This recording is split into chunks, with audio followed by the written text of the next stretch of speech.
At precisely 7:33 a.m. on May 10, 2023, a 911 call was logged from a gas station off West Illinois Avenue in Dallas, Texas. The caller reported gunshots fired in the parking lot. The responding officer's body camera captured the immediate aftermath. No crowd gathered, no suspect lingered. Only a single body lay motionless beside a vehicle, slumped between the concrete curb and a yellow-striped parking space. The victim was later identified as Gabriella Gonzalez, age 26. No identification was needed at the scene. The tattoos on her arms matched the description provided by her sister, Melanie Rubio, who arrived at the location minutes later, visibly distraught. The confirmation was made in less than an hour. This wasn't an ordinary homicide. The surveillance footage from the gas station's overhead camera, clear, uninterrupted, captured exactly 17 seconds of the encounter. Gabriella, stepping out of a gray sedan, was approached by a male figure. The footage showed brief words exchanged. Without hesitation, the man grabbed her neck, pushing her back against the car. Then a firearm was drawn. The first shot struck her head at close range. The following shots were fired as she collapsed. There was no attempt to conceal the crime or flee covertly. The suspect walked away from the frame. There were no defensive wounds on Gabriella's hands or arms, according to the preliminary medical examiner's report. The attack was immediate and deliberate. The cause of death, gunshot wounds to the head and upper torso. Time of death, estimated between 7:31 a.m. and 7:34 a.m., consistent with the timestamp from the gas station's video feed. The case file opened with 3 facts. The suspect knew the victim. The attack was premeditated, executed in public view. Gabriella Gonzalez had returned from Colorado less than 48 hours earlier.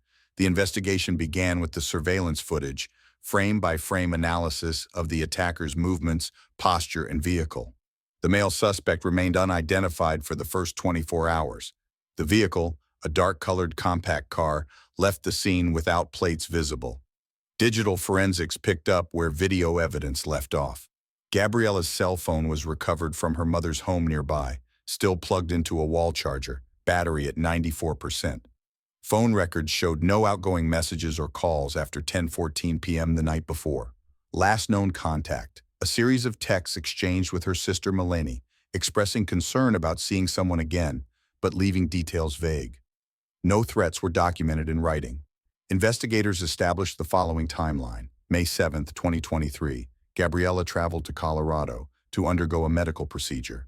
May 9, 2023, returned to Dallas. May 10, 2023, 7:31 a.m., fatal encounter. The homicide unit flagged 2 prior police reports filed by Gabriella. March 2023, Gabriella reported being assaulted and choked by her ex-boyfriend during a domestic dispute. Injuries were documented, but the suspect was not detained. An arrest warrant had been issued but remained unenforced. February 2023, verbal threats related to pregnancy decisions. By 11 a.m. on the day of the murder, detectives cross-referenced Gabriella's known associates. The focus turned to one name repeatedly cited in past incidents, a former partner with a history of violence. However, protocol required direct evidence. The surveillance footage provided a partial facial profile, but clarity was limited. Analysts enhanced the image but withheld public release pending further identification. The weapon remained unrecovered at this stage. The media coverage focused on the public nature of the killing. But what lay beneath was a failure of intervention. Gabriella's prior reports weren't mere warnings. They were roadmaps to her eventual death. This homicide wasn't spontaneous. It followed a pattern of escalating abuse, culminating in execution. The opening days of the investigation revealed the broader implications: systemic gaps in law enforcement's response to domestic violence, a growing divide between reproductive rights and personal safety in Post-Roe, Texas. The Dallas Police Department treated the case as priority 1, recognizing not only the brutality of the act, but the underlying failure that allowed it to happen. Gabriella Gonzalez, age 26, was well known to the Dallas Police Department before her death, though not as a suspect. Her name appeared in 2 formal incident reports within a 6-month span, both related to domestic violence, both filed against the same individual. Neither yielded effective protection. According to the March 2023 report, Gabriella contacted law enforcement following a physical assault. She reported being choked during an argument, describing pressure applied to her neck until she struggled to breathe. She stated the altercation occurred in her residence, with her children in the adjacent room. The officer on scene observed visible bruising on her neck and upper chest. Photographs were taken as evidence. The report classified the event as assault family violence by strangulation, a third-degree felony in Texas. At that time, a warrant for arrest was recommended and subsequently issued, but the warrant remained unserved. The suspect's residence was listed as unstable, and efforts to locate him were deemed ongoing. No follow-up enforcement action was recorded in the file. 3 months prior, in February 2023, Gabriella had filed a protective order request. She cited verbal threats directed at her concerning her pregnancy, specifically her decision-making autonomy. The request was denied due to insufficient evidence of immediate danger, despite the history of conflict. The judicial officer reviewing the case cited a lack of corroborating witness testimony. Investigators reviewing the files post-mortem identified several critical failures. First, the patterns of escalation, verbal threats followed by physical violence, were clear. Second, the legal safeguards meant to intercept these patterns failed at multiple points: warrant execution, protective orders, and routine check-ins. Gabriella's personal records confirmed that she was a mother of 3 children, aged between 3 and 8. The Department of Family and Protective Services had no open cases against her, and routine welfare checks over the years yielded no concerns regarding her parenting. She worked intermittently in hospitality roles, maintaining financial independence where possible. Her medical records, obtained via subpoena, corroborated multiple emergency room visits for soft tissue injuries consistent with domestic assault. However, Gabriella declined to identify the perpetrator in several of these cases, likely out of fear or emotional manipulation, a common barrier in intimate partner violence cases.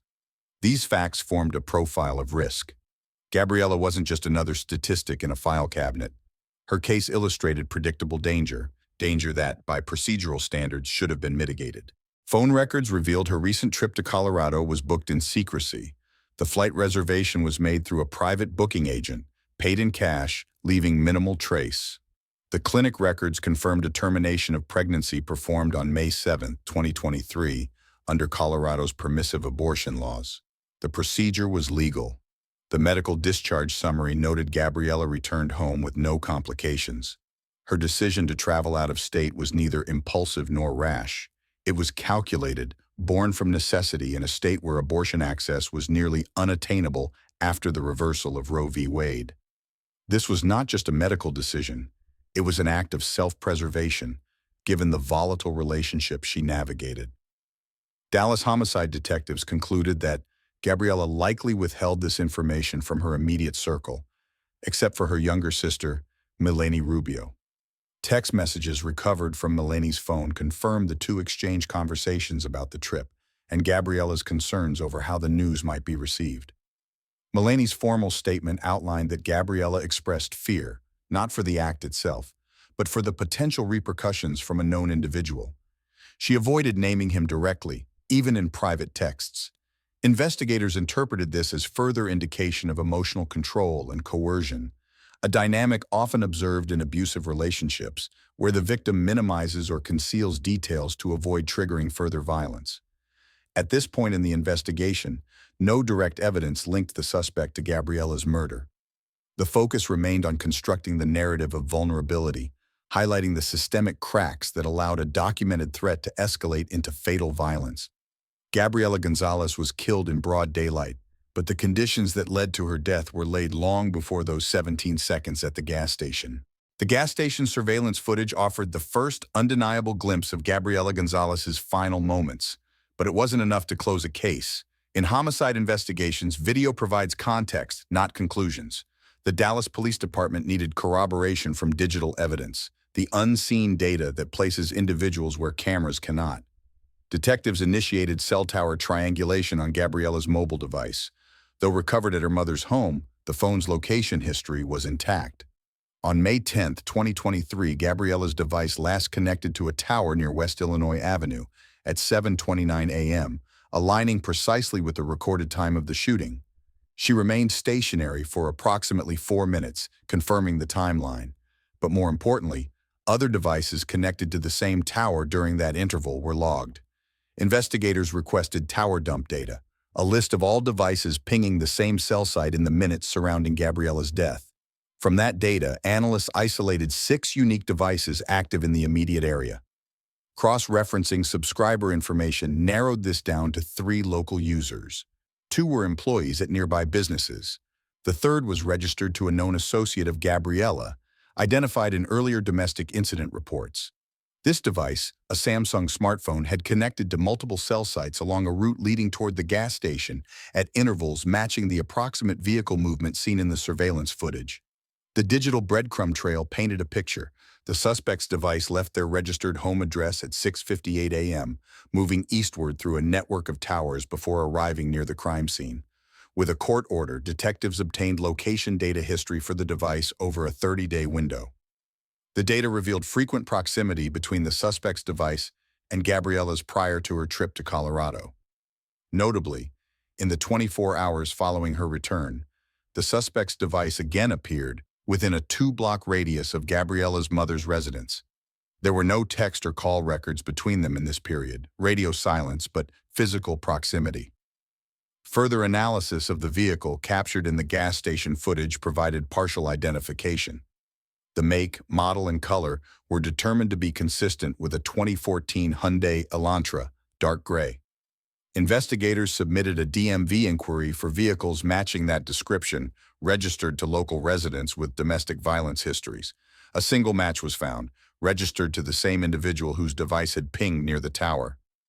The vehicle's license plate was not visible in the gas station footage. However, traffic cameras positioned along the likely route of travel, including intersections 3 blocks west of the crime scene, recorded a matching vehicle at 7:19 a.m. moving eastbound. The timestamp aligned with the digital trail from the suspect's phone. Detectives compiled a case file integrating surveillance footage timestamps, cell tower and GPS location data, traffic camera captures, prior incident reports connecting the suspect to Gabriella. Despite this mounting circumstantial evidence, protocol demanded physical confirmation. Investigators obtained a search warrant for the suspect's residence and vehicle, executed within 72 hours of Gabriella's death. During the forensic sweep of the vehicle, gunshot residue, GSR, was detected on the driver's side interior door handle and steering wheel. The preliminary test indicated positive traces, though further lab analysis would be required to confirm. No firearm was recovered during the search, but the GSR alone established proximity to recent firearm discharge. The investigation shifted from building a timeline to preparing for interrogation. Law enforcement had enough to bring the suspect in for questioning. The evidence matrix was tightening, physical, digital, circumstantial, all pointing toward a singular conclusion. But in true crime investigations, assembling facts is one step. Presenting them in a manner that holds up in court is another. By the morning of May 14, 2023, Dallas police had completed the evidentiary groundwork needed to justify the formal detainment of a suspect. After obtaining a probable cause affidavit supported by digital location data, traffic surveillance images, and forensic residue reports, officers executed a strategic arrest. The subject was located at the residence of a maternal relative in South Dallas. The arrest was executed at 9:47 a.m. without the need for forced entry. The suspect was transported directly to the downtown homicide division. At 10:42 a.m., standard intake was completed. Officers submitted gunshot residue, GSR, kits for both hands, and exterior upper clothing. Though nearly 4 days had passed since the shooting, testing revealed trace elements of barium and antimony embedded in the left jacket cuff and along the inner seam of the driver's side collar. Samples were preserved for confirmatory SEM-EDX analysis at the Regional Crime Lab. The subject's Miranda rights were read in full and acknowledged in writing. The interrogation room was prepared for audio-visual recording, with digital time-stamping and internal chain of custody tracking initiated. Detectives approached the session using read technique elements, initiating with non-accusatory fact-gathering, gradually escalating into confrontation sequencing designed to expose inconsistencies. The primary objective was not a confession, but discrepancy illumination, pitting the suspect's narrative against collected data. The suspect stated he had not seen Gabriella Gonzalez in over a week. He claimed to have spent the night of May 9th at a friend's apartment, asleep until late morning the next day. He could not provide a full name or address for this friend, citing a nickname and an unlisted location. Detectives presented location metadata showing the suspect's phone left his home at 6:58 a.m. and connected with towers along a path leading to West Illinois Avenue. His response: the phone had been left in a friend's car. When asked to identify the friend or describe the vehicle, he hesitated, then claimed not to remember the model or color. The footage from the traffic camera showed a dark gray Hyundai Elantra with identifiable exterior damage to the rear passenger door. When asked if he had access to such a car, the suspect initially denied ownership. Records from the Department of Motor Vehicles contradicted this, showing the vehicle registered in his name, renewed in April 2023.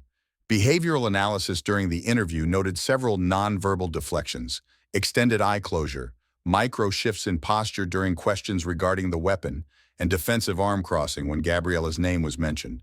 While not conclusive in court, these behaviors are flagged in case summaries as supporting indicators when aligned with physical evidence. After 82 minutes, the interrogation was paused. No confession had been obtained. However, the collected contradictions allowed investigators to submit a pre-filing report to the Dallas County District Attorney's Office. The DA intake prosecutor reviewed the evidence matrix, surveillance footage of the homicide, cell site location data aligning with suspect movement, traffic camera captures matching vehicle description, GSR confirmation on vehicle and outerwear, phone metadata showing deletion of location history hours after the crime, prior domestic violence reports, documenting a known risk to the victim. A decision was made to charge the suspect with murder under Texas Penal Code Section 19.02, B1, intentionally and knowingly causing the death of an individual. Because the incident occurred in public view, and because the victim had sought legal protection weeks prior, the prosecution marked the case as high risk, no bail recommended. A warrant of detention without bond was issued the same afternoon. The suspect was booked under first-degree felony capital murder due to the aggravating circumstance of the victim's prior attempts to seek help and the calculated nature of the attack. At 4:27 p.m., detectives returned to the interview room to inform the suspect of the formal charges. He was advised again of his rights. No verbal response was given. He requested legal counsel. At the end of day 4, the investigation entered a new phase, no longer exploratory, but preparatory. The focus now shifted to trial readiness, consolidating forensic chain of custody, filing procedural affidavits, and issuing witness subpoenas for Gabriella's family and emergency medical staff. The murder weapon had not been recovered. However, based on the strength of the existing evidence file, the case was considered court-ready pending indictment. Following the formal first-degree murder charge, the Dallas Homicide Unit's focus shifted toward fortifying the forensic narrative. While gunshot residue, GSR, and cellular data established strong connections, the absence of the murder weapon left a procedural gap. Prosecutors needed the firearm, or at minimum, a conclusive ballistic match, to strengthen the chain of evidence for trial. The crime scene yielded 4 9mm shell casings recovered from the west edge of the gas station parking lot. Ballistic analysis confirmed consistent firing pin impressions and breach marks across all casings, indicating discharge from a single semi-automatic weapon. No projectile fragments were recovered from the immediate scene, but autopsy reports from the Dallas County Medical Examiner confirmed that 2 rounds were recovered from Gabriella Gonzalez's body. Both were 9mm jacketed hollow points, intact enough for rifling pattern analysis. The Dallas Police Crime Lab initiated cross-referencing through the National Integrated Ballistic Information Network, NIBIN, a federal database cataloging ballistic fingerprints from crime scenes and seized firearms nationwide. No matches emerged for the casings or bullets recovered in Gabriella's homicide. This finding suggested the weapon used had not been recovered or linked to prior offenses. Detectives expanded the scope to include private firearms sales within a 60-day window before the homicide. Under Texas state law, private transactions between individuals were not required to be reported. However, investigators obtained records from licensed dealers through ATF tracing. No purchases linked to the suspect were found under his legal name, suggesting the firearm could have been acquired through unregistered means. Parallel to ballistic tracing, The forensic team finalized SEM-EDX, scanning electron microscopy with energy dispersive X-ray spectroscopy, on GSR samples. The jacket cuff and interior door handle particles collected from the suspect's vehicle displayed morphology consistent with primer residue from 9mm ammunition. The lab's report concluded the suspect had direct or indirect exposure to firearm discharge within the window leading up to Gabriella's murder. Additionally, fiber analysis was conducted on debris found inside the suspect's vehicle. Microscopic examination revealed traces of polyester cotton blend fibers, consistent with the clothing Gabriella wore at the time of her death, as cataloged in the medical examiner's report.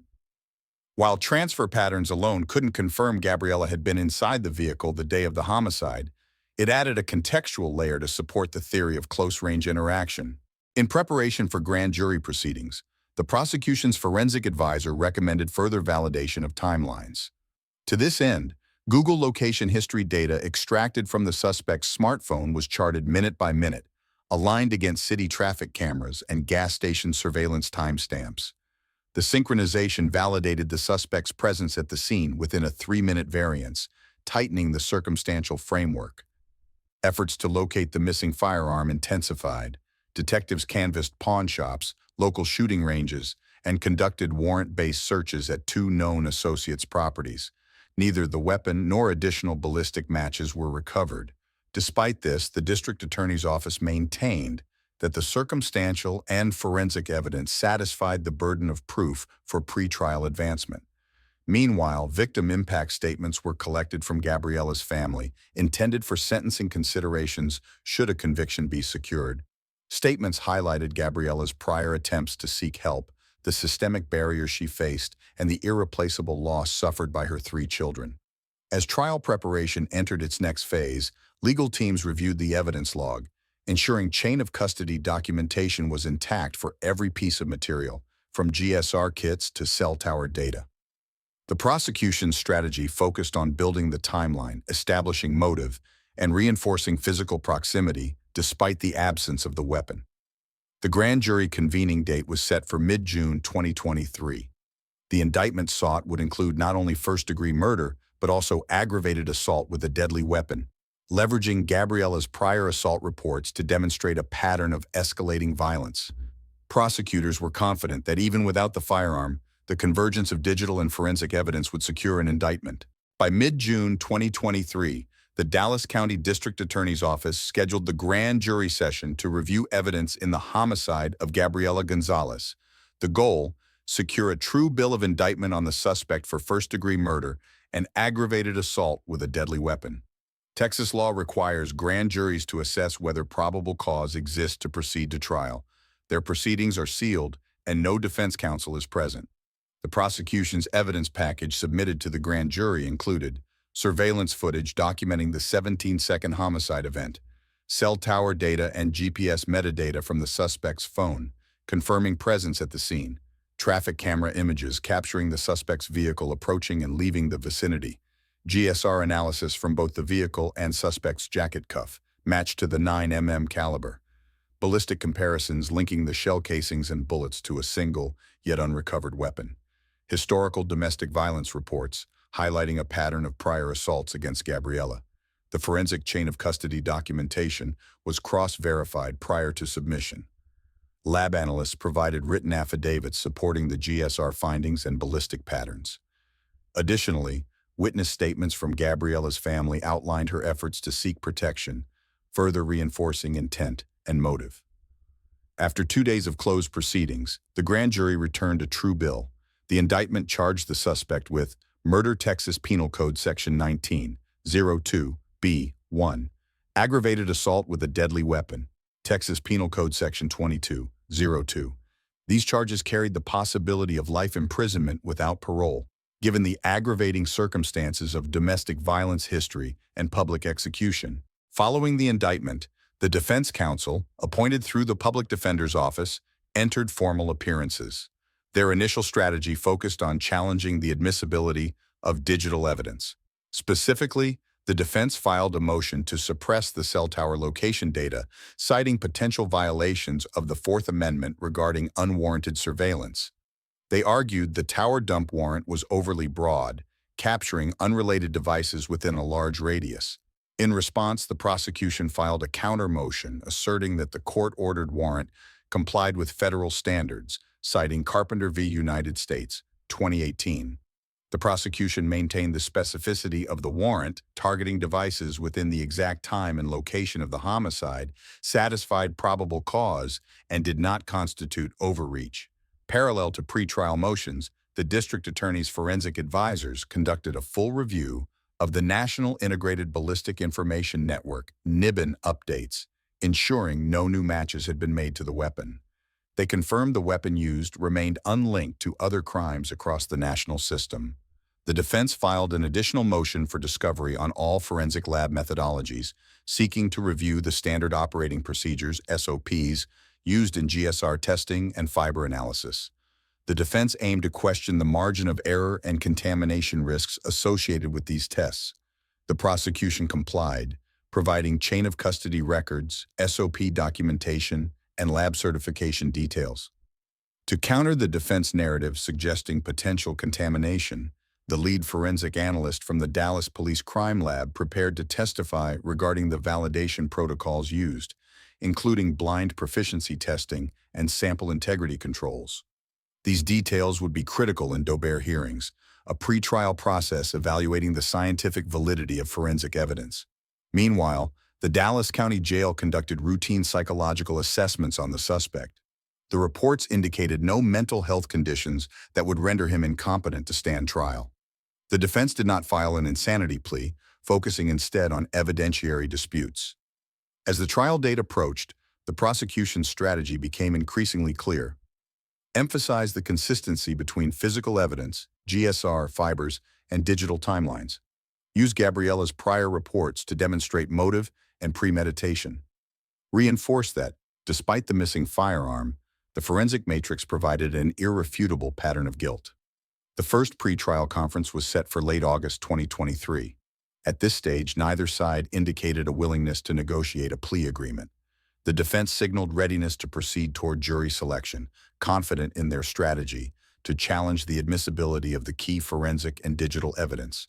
The legal machinery was fully engaged. Each procedural move, each filing, positioned the case for the full weight of trial. The absence of the murder weapon remained the only gap, but the circumstantial and forensic evidence had closed much of the distance. On October 16, 2023, the trial of the state of Texas versus defendant officially commenced inside the Dallas County Criminal District Court under the gavel of Judge Karen Delgado. The courtroom had been prepared in accordance with high-profile homicide trial protocols, closed security screening for press and family members, digital access controls for evidence exhibits, and an evidentiary archive that included more than 3,500 individual data items ranging from surveillance timestamps to lab reports. Jury selection began with an initial pool of 65 individuals summoned from across the county. Judge Delgado provided the opening orientation, clarifying the charges of first-degree murder and aggravated assault with a deadly weapon, and reminding potential jurors of the defendant's presumption of innocence. The prosecution, led by Assistant District Attorney Mark Alvarez, commenced voir dire by focusing on juror expectations surrounding forensic evidence and the absence of a recovered firearm. He questioned the pool on their understanding of circumstantial evidence, introducing the concept that digital data, such as cell tower pings and location history, can form the backbone of modern investigations. Several jurors admitted they expected physical evidence like a weapon or confession in order to convict. Others voiced concerns about digital surveillance or privacy violations. The defense, led by Public Defender Rachel Myers, directed questions toward possible bias from jurors familiar with domestic violence cases. She asked whether anyone believed prior reports or restraining orders should automatically suggest guilt, and she explored juror beliefs on the reliability of forensic science, focusing specifically on gunshot residue and cell data interpretation. Over 3 days, 18 jurors were dismissed for cause, including 3 with recent domestic violence history and others who expressed fixed beliefs about law enforcement credibility or digital evidence. The defense and prosecution each used their 6 peremptory challenges strategically, ultimately seating 12 jurors and 2 alternates, resulting in a final panel diverse in occupation, gender, and age, including individuals with backgrounds in information systems, public education, logistics, and healthcare. On October 20th, pretrial evidentiary rulings were finalized. The court denied the defense motion to suppress cell tower location data, holding that the warrant was narrowly tailored and issued in accordance with Carpenter v. United States standards. The court further ruled that GSR and fiber analysis reports met admissibility under Texas Rule of Evidence 702 and Dober standards, following testimony on the lab's accreditation status and blind proficiency testing compliance. The court granted a limited motion in limine to restrict detailed references to Gabriella Gonzalez's abortion, citing Rule 403 for potential prejudice. However, the court allowed the prosecution to present the abortion as context relevant to motive, contingent on framing it strictly as a factual timeline component rather than moral commentary. On October 23rd, opening statements began with the prosecution outlining the timeline from Gabriella's return to Texas through the moment of her death in the gas station parking lot. ADA Alvarez detailed the suspect's historical pattern of control and escalation, citing documented assaults in March 2023 and the issuance of a now-expired arrest warrant. He mapped out the digital forensic trail, Google location history, cell tower triangulation, and traffic surveillance placing the suspect's vehicle en route to and from the crime scene. He emphasized the presence of gunshot residue on the vehicle's interior and jacket fibers that matched those worn by Gabriella. Alvarez's message was precise: premeditated homicide in public view, supported by layered forensic consistency. The defense countered by framing the case as a web of circumstantial inferences, pointing out the lack of eyewitnesses, the absence of the weapon, and the reliance on digital data that could be misinterpreted or manipulated. Myers highlighted that physical presence does not equate to intent or action, and she questioned whether forensic standards were applied uniformly or with confirmation bias. She noted that the defense intended to scrutinize chain of custody handling and lab methods used for both the GSR and fiber recovery. The prosecution called its first witness, Dr. Leon Patel, the Dallas County medical examiner. Dr. Patel testified that Gabriella Gonzalez died from multiple gunshot wounds at close range, with trajectories consistent with intermediate distance discharge. He confirmed the recovery of 2 intact 9mm projectiles from the body, both consistent with jacketed hollow-point ammunition. On cross-examination, the defense attempted to introduce uncertainty over wound interpretation due to environmental exposure, but failed to shake the core conclusion of fatal gunfire at close range. Next to testify was Detective Lisa Raymond, lead forensic analyst on the digital data recovery team. She walked the jury through the timeline generated from the suspect's Google account activity, showing a sequence of location pings leading to and away from the gas station within a 20-minute window that matched the homicide timestamp. She further presented the deletion logs, showing that the suspect had manually erased location history just hours after the killing. Under cross-examination, the defense questioned whether spoofing, device sharing, or environmental interference could explain the data. Detective Raymond responded by stating no anomalies or inconsistencies were found, and all data was synchronized across device systems. She clarified that while absolute precision in geolocation was subject to standard variance, the totality of evidence, from device movement, deletion history, and forensic analysis, formed a consistent picture. The judge called a recess following the second day of testimony, with instructions that the jury not discuss the case.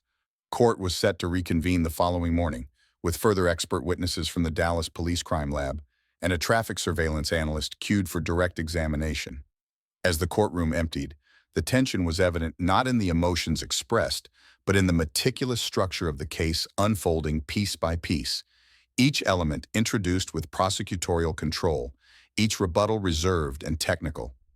No dramatic outbursts, no theatrical scenes, just the steady rhythm of forensic litigation, closing the gap between data and guilt. Court reconvened on the morning of October 24, 2023, resuming the presentation of forensic testimony. The prosecution's next witness, forensic chemist Angela Cortez, was called to expand upon the gunshot residue GSR analysis. Cortez detailed the methodology of scanning electron microscopy with energy dispersive X-ray spectroscopy, SEM-EDX, used in isolating barium and antimony particles. She presented the jurors with magnified images of the particles retrieved from the suspect's jacket cuff and vehicle interior, confirming consistency with primer discharge residue from 9mm ammunition. Under cross-examination, the defense questioned environmental contamination possibilities, which Cortez dismissed, citing control samples and laboratory blind proficiency standards that aligned with Daubert protocol. Following Cortez, the prosecution introduced Officer Miguel Herrera, tasked with chain of custody documentation for the collected shell casings and fiber evidence.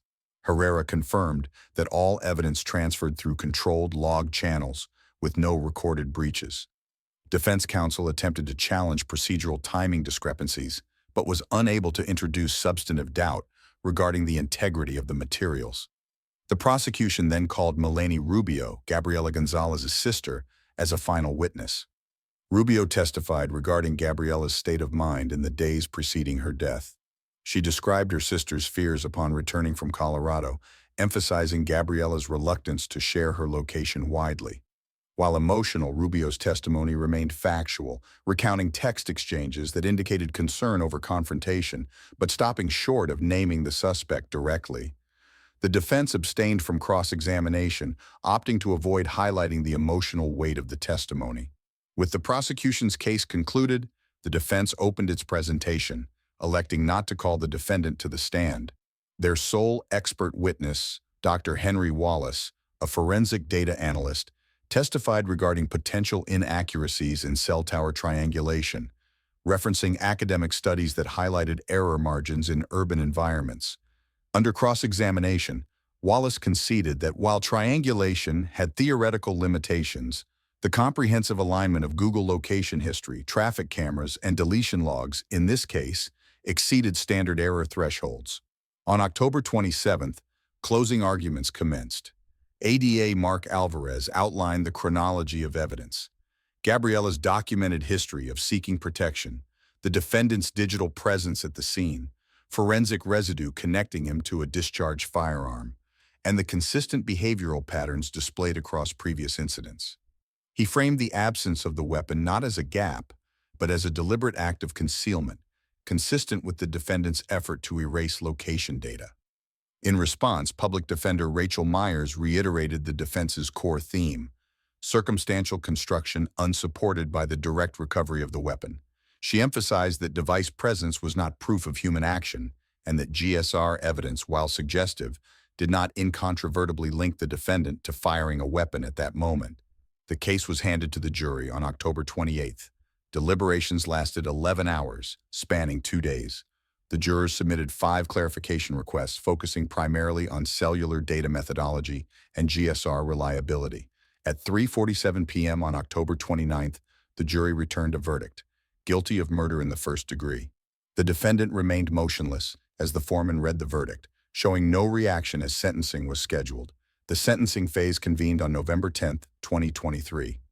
After reviewing victim impact statements, including testimony from Gabriella's children's guardians, the presiding judge imposed a sentence of life imprisonment without parole under Texas Penal Code Section 1902. The aggravating factors cited included the public nature of the crime, prior documented violence, and premeditated intent. Post-trial, the Dallas County District Attorney's Office issued a public statement highlighting the interplay between domestic violence risks and the limitations of legal protection mechanisms. Advocacy groups referenced the case in broader discussions on state-level abortion restrictions and their unintended intersections with domestic partner violence, calling for systemic reform in both protective order enforcement and victim outreach programs. Despite the successful prosecution, certain systemic failures remained evident. The unserved arrest warrant from months prior represented a lapse that allowed escalation. The absence of the murder weapon illustrated enduring challenges in evidence recovery, particularly when digital and forensic circumstantial evidence must compensate for incomplete physical recovery. Gabriella Gonzalez's case closed formally on November 12, 2023, but its implications extended beyond courtroom walls, raising ongoing questions about the efficacy of intervention mechanisms, the role of digital evidence in modern prosecutions, and the compounding effects of reproductive rights restrictions on vulnerable populations. Stories like Gabriella's remind us that justice often arrives too late to save the ones who needed it most. But as someone who's walked you through every step of this case, I believe the lesson is clear. We cannot wait for tragedy to act. Whether it's standing up for someone in a dangerous situation, speaking out when systems fail, or simply staying informed, each of us holds the power to make a difference. What do you think about the way this case unfolded? Does it reflect broader issues in our legal system or society? I'd love to hear your thoughts, whether you've experienced something similar or if this case sparked new questions for you. If this story resonated with you, leave a comment below and let me know where you're watching from.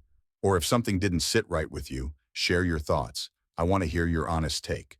And hey, if you've made it this far, consider subscribing to the channel so you won't miss the next case we break down.